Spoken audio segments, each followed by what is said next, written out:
信玄と三条夫人。どうする家康に学ぶ日本史。勝頼の二人への怒りが武田家を滅亡させた。武田信玄は遺言で自らの遺骸を3年前に没した慶室の三条夫人の墓がある甲府の円光寺に葬るよう言い残した。ところが後を継いだ武田勝頼は家臣たちが円光寺に信玄の遺骸を葬ることを中止させている。なぜ勝頼は信玄と三条夫人を一緒に葬ることを許さなかったのだろうか。武田信玄と三条夫人、そして武田勝頼の関係を詳しく見ていこう。三条夫人は左大臣三条金頼の都でも美しいと評判の娘であったが、同い年の信玄に嫁いだ。三条夫人は信玄と仲睦まじく、嫡男の武田慶喜を設けている。そして慶喜は今川氏真の妹を正室に迎えるが、今川義元が桶狭間で討たれると、信玄は徳川家康と密約を交わして同時に今川攻めを開始する。慶喜が今川攻めに反対すると、信玄は慶喜を敗着にして自害に追い込んだと言われている。一方の武田勝頼の母親は信玄に滅ぼされた諏訪家の娘諏訪御両人で、信玄の側室となって勝頼を生んでいる。諏訪御両人の父諏訪頼重は信玄の妹ねね御両人を正室に迎え、嫡男の虎大丸が誕生する。ところが父親の武田信虎を追放して当主となった信玄は諏訪市の領地信濃に攻め込んで頼重を謀殺したため、諏訪市は滅亡している。ねね御両人は16歳の若さで病没するが、その後に嫡男の虎大丸は信玄に殺された可能性が高い。信玄は諏訪家の旧臣を懐柔し、諏訪家の丘陵地を円滑に支配するために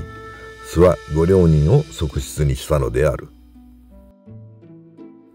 しかし諏訪御両人は勝頼が10歳の時に病没している。嫡男慶喜亡き後、勝頼が志士となり、信玄が没すると武田家の当主となった。武田慶喜が敗着されたため、信玄と三条夫人の関係は一時的にはぎくしゃくしている。しかしその後は信玄と三条夫人は以前のように仲睦まじい夫婦に戻ったという。信玄は遺言で、葬儀は無用で3年間は私の死を非して国の安全を保てと言い残した。そして信玄は死んでからも三条夫人と葬られて一緒に過ごしたいと願望した。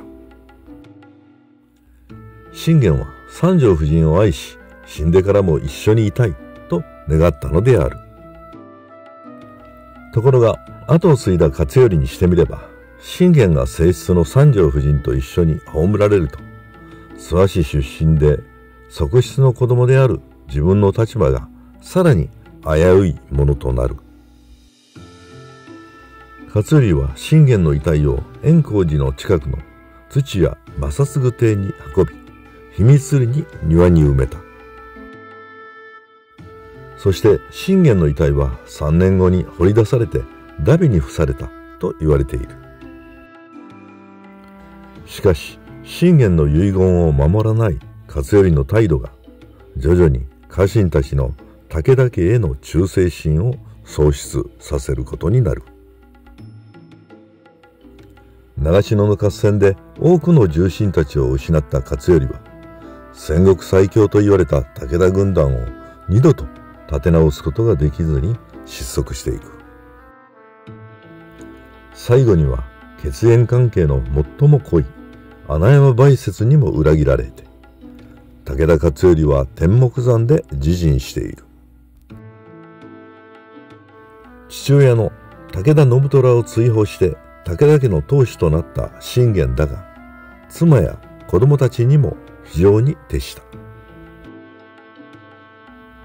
信玄は自分に従わない嫡男は廃嫡にして死に追いやり、殺した敵将の娘が産んだ子供を代わりに後継者にした。信玄は身内にも家臣と同じく差別することなく非情で通した。信玄は身内に対しても非常に徹することで家臣の信頼を得て、鉄壁の武田軍団を築き上げたのである。信玄はもちろん勝頼に対しても親子の情を捨てて非常に徹した。不幸な母親を見て育った勝頼もそれが当然だと受け止めて成長した。ところが信玄は